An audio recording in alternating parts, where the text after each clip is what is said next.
हमारे लिए कोई रास्ता नहीं है। घर के पास एक छोटा दुकान बनाकर मिस्त्रियों से हाथ जोड़कर किसी तरह हम दुकान में कुछ सामान बेचते हैं और घर खर्च चला रहे हैं। पुरुषोत्तम हमें पूरी तरह बर्बाद कर दिया है। पुरुषोत्तम हमें पूरी तरह बर्बाद कर दिया है। मैं रोजी रोटी का सवाल है हमरा। मैं रोजी रोटी का सवाल है हमरा रोजी रोटी चला हमरा बच्चे से 2000 की बात है। वो धनंजय लकड़ा और उसके फादर हमारे घर आते थे। चूँकि मेरे ससुर पंचायती करते थे तो वो जो हरमू रोड पे उनकी ज़मीन है उनको शायद कि ये बंटवारा में नहीं मिला था, तो ससुर को कहते थे कि हमको पैसा दीजिए, हम लोग पंचायत कर रहे हैं, हमारा ज़मीन निकल जाएगा और ज़मीन जैसे निकलेगा आपके बेटे को हम लोग बिजनेस के लिए देंगे। फिर मेरे ससुर लिखा पढ़ी करके पैसा दिए। बहुत बार तो उन लोगों ने बिना लिखा पढ़ी के पैसा लिया और एक बार का तो मेरे ससुर समझाए तो लिखा पढ़ी वो लोग किए पंचायत का पैसा लेने के लिए, और उसमें भी लिखे कि ये जो ज़मीन मिलेगा आपके बेटे को अजीत कुमार को हम लोग देंगे बिजनेस के लिए। फिर 2002 से लगातार वो लोग पैसा लेने लगा और हम लोग मेरे हस्बैंड वहाँ उनकी ज़मीन पे ये शुरुआत कर दिए। 8 फीट गड्ढा खेत था, उस पर निर्माण करना शुरू किए और 2004 में लगभग 2004 में लिखा पढ़ी हुआ, उनका लिखा पढ़ी हुआ। और उसके बाद उसमें क्या हुआ कि 20 डिसमिल ज़मीन है, उसमें चारों तरफ हम चहारदीवारी किए हस्बैंड, और 2 दुकान बनाए। एक दुकान धनंजय लकड़ा को दिए और एक दुकान खुद के लिए रखे और उसके पीछे वर्कशॉप बड़ा सा तैयार किए। वर्कशॉप ये ज़मीन अरगोड़ा चौक से आगे हरमू जाते हुए माही रेस्टोरेंट के बगल में है। वहाँ अजीत ऑटोमोबाइल करके हमारा ये था, मतलब कि वहाँ फिर चारों तरफ 20 डिसमिल ज़मीन में वो निर्माण किए, चहारदीवारी किए, 2 दुकान सामने बनाए, पीछे वर्कशॉप किए और उस वर्कशॉप में वो कार धोने का ये लगाए, कार वाशिंग। उसके पीछे में किराया घर बना, उसमें मेरे हस्बैंड पूरा हेल्प किए, ईंटा बालू सीमेंट सब चीज़ का खर्चा दिए। उसके बाद क्या हुआ कि 2004 के बाद ये लिखा पढ़ी में 5 साल का लिखा पढ़ी हुआ कि 5 साल के बाद 10% बढ़ा के आगे उस ये को लिखा पढ़ी को बढ़ा दिया जाएगा। तो लगभग 2008 में उसके फादर का डेथ हो गया। 2009 में वो मेरा ज़मीन का जो एग्रीमेंट था वो ख़त्म हो गया, तो उसको धनंजय लकड़ा को बुला के हस्बैंड बोले कि अब लिखा पढ़ी कर दो, 5 साल हो गया। तो बोला होगा, ज़रूर होगा, रुको, ये कह के वो झूठ बोलता रहा और 10 तक वो किराया लिया। 11 में वो खुद आया, बोला ऐसा करो ना, वर्कशॉप मेरे को दे दो, वर्कशॉप हम शेयर में ले लेते हैं और तुमको जो बचेगा किराया ये करके वो फिर बाकी पैसा हम तुमको दे देंगे। तो हस्बैंड को भी लगा कि इसका ज़मीन है, अगर ये खुश रहेगा तो सब ठीक है, क्योंकि हमको बाल बच्चा को ये करना है। और वो विदेश में नौकरी करते तो उनको छोड़ा दिया गया था इनको। तो ये लगा कि अब तो हम लौट नहीं सकते हैं, अब जिसमें फंस गए तो ठीक है, बाल बच्चा को पढ़ाएंगे करेंगे, कम से कम एक दुकान तो रहेगा, इसलिए उसको वर्कशॉप दे दिया गया। तो हस्बैंड बार बार कहते थे लिखा पढ़ी करो, तो कहता था अरे भाई होगा ना, कर देंगे ना। होते होते वो अपना ये बिजली बिल भी जमा नहीं करता था, उसमें हस्बैंड का कनेक्शन था उस नाम से, अजीत के नाम से। फिर ये बोले कि अब हम नहीं सकेंगे, तुम तो शेयर का पैसा भी नहीं देते हो, तो तुम ऐसा करो कि कनेक्शन तुम अपने नाम से करा लो। तो 13-14 में हरमू वाले ये से उसका वो करा लिया, अपने नाम से चेंज करा लिया, अजीत कुमार से होके धनंजय लकड़ा हो गया। उसके बाद वो किराया दूसरे को देने लगा, लेकिन फिर भी वो हम लोग को पैसा नहीं देता था। और फिर पता नहीं क्या हुआ, दुकान आके बोला अब हमको और किराया चाहिए। तो ये बोले लिखा पढ़ी करो तब किराया देंगे। उसके बाद वो पी के आता था, हंगामा करता था, तो डर से हम लोग फिर 15-20 हज़ार महीना भर में वो ले लेता था, खर्चा पानी कहता था। क्योंकि अगर लिखा पढ़ी करेंगे तो लिखा पढ़ी में उसको किराया लिखना होता, तो वो क्या है कि शेयर भी नहीं देता था, तो खर्चा पानी करके पी के आता था। डर से हस्बैंड दे देते थे पैसा, लगभग 15-20 हज़ार। उसके बाद क्या हुआ कि जो वो वर्कशॉप किराया में सबको दिया था, राजा करके वो था, राजा वर्कशॉप करके, वो बोला कि तुम लिखा पढ़ी करो। तो बोला लिखा पढ़ी नहीं करेंगे, हम जैसे रहना रहो। तो राजा वो बोला कि नहीं, लिखा पढ़ी करोगे तभी रहेंगे। और उसके बाद वो छोड़ दिया, बोला ऐसे नहीं रहेंगे हम।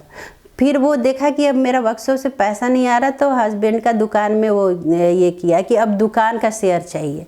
तो तकलीफ़ हुआ हस्बैंड को, क्योंकि बहुत मुश्किल से वो पैसा जमा करके वहाँ सामान भरे थे। इतना तक कि घर में भी खर्च नहीं करते थे, इतना तक कि हमारा गाड़ी भी नहीं खरीदाया था, घर भी नहीं बन रहा था, बच्चों को सिर्फ किसी तरह पढ़ा रहे थे हम लोग, क्योंकि दुकान को पूरा भरना था।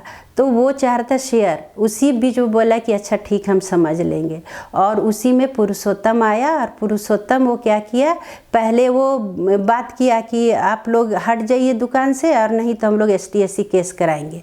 उसी बीच हम लोग नोटिस भेजे उसको, उसके धनंजय लकड़ा के घर, कि आप लिखा पढ़ी करिए या हमारा खर्चा दीजिए। वो नोटिस भी हमारे पास है, लेकिन वो नोटिस लिया, उसके बाद भी कोई जवाब नहीं दिया। और उसके बाद वो 22 अक्टूबर में हम लोग पर STSC कर दिया, जबकि मुझे बिजनेस से कोई मतलब नहीं था, फिर भी मुझे फंसाया हस्बैंड के साथ, मुझे भी। और उसके बाद जब हम लोग DSP के पास गए, राजा मित्रा के पास, तो मुझे, जबकि लेडीज़ को हटा दिया जाता है, लेकिन उन्होंने हटाया नहीं। बोला ये तो दीवानी केस है, आपका STSC हट जाएगा, ये दीवानी केस है। हम लोग भी निश्चिंत हो गए। लेकिन अचानक मई में पता चला कि हम लोग पर STSC केस एकदम सही कह के डाल दिया गया है कि हम लोग ऐसा किए।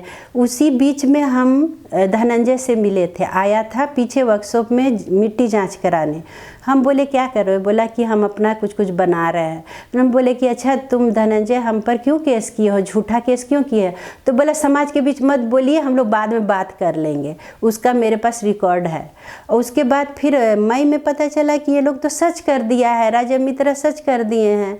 और वह जब मैं ये थाना में हम लोग गए कि ये क्या, हम लोग का तो कभी कुछ नहीं किया, STSC वाला कुछ भी नहीं किए। तो मुंशी था, बोला कि तुम लोग का सारा सामान दुकान का फेंक दिया जाएगा, नहीं तो खाली कर दो, और नहीं तो अच्छा नहीं होगा। और उनके समाज से बात की, समाज लोग बोले ये लोग तो दुरुपयोग किया है, तुम लोग तो ऐसा कुछ नहीं करे हो, ये लोग गलत किया है, धनंजय बहुत गलत किया है, पुरुषोत्तम के फेर में फंस के बहुत गलत काम कर रहा है। उसको समझाया गया धनंजय को, फिर भी वो नहीं माना। फिर उसके बाद फिर हम लोग डर से इधर उधर होने लगे। उसी बीच मेरे दुकान के पीछे में स्टोर रूम बना हुआ था, 15 से 17 लाख का सामान था, उसको वो लोग तोड़ के, बुलडोजर लगा के तोड़ के, और मेरा सामान गायब कर दिया स्टोर रूम का।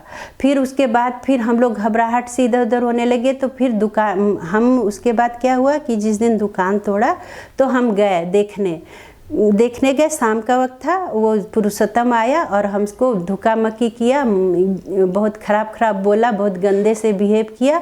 और उसके बाद बोला कि मेरा पूरा सब तरफ राजनीति से लेके ये थाना उना सब जगह मेरा इतना पहुँच है कि तुम कुछ नहीं कर सकती हो। फिर हम रोए भी कि मेरा बच्चों का निवाला क्यों छीन रहे हो, क्यों तुम बार बना रहे हो, कम से कम मेरा दुकान छोड़ के जो बनाना है बनाओ, और अगर तुमको पूरा बनाना तो एक कोने में दुकान दे दो, हमको बस बच्चा लोग को पाल है और 5 साल हम रहेंगे और कुछ नहीं हमको चाहिए। लेकिन वो हंसा और हाथ मार के, एक आदमी के साथ था, हाथ मार के बोला कि अरे तुमको तो ऐसे भी डांस बार बना रहे, ऐसे नचवा देंगे उसमें भी, अरे तुम लोग का क्या है, तुम लोग को कुछ भी कर सकते हैं। ऐसा करके हम लोग को बहुत परेशान किया। फिर हम उसको कंप्लेन केस किए, क्योंकि थाना गए तो थाना में नहीं लिया, सिर्फ रिसीविंग दिया और केस नहीं लिया। तो हमको उसके वजह से कंप्लेन केस करना पड़ा कोर्ट में। फिर उसके बाद हम लोग को डरवाने लगा। क्या किया कि मेरा हस्बैंड बीमार हो गया, हम लोग घर में आ गए। तो वो लोग क्या किया, राजा मित्रा और ये लोग सर क्या किए कि हम लोग के ये में कि ये लोग भाग गया है, ये कह के मनीष रंजन सर से हमारा वारंट निकाल दिया गया। और वारंट में पूरा सबका ये व्हाट्सएप में ये करने लगा। दिनेश मंडल मेरे व्हाट्सएप में भेजा, देखो तुम्हारा निकला है। उसके हम लोग का घबराहट हो गया, हम लोग डर से दुकान नहीं जाने लगे। तो मेरा दुकान सारा घेर दिया, उसका भी फोटो है, और बोला कि कंप्लेन केस हटाओ नहीं तो सामान भी नहीं देंगे।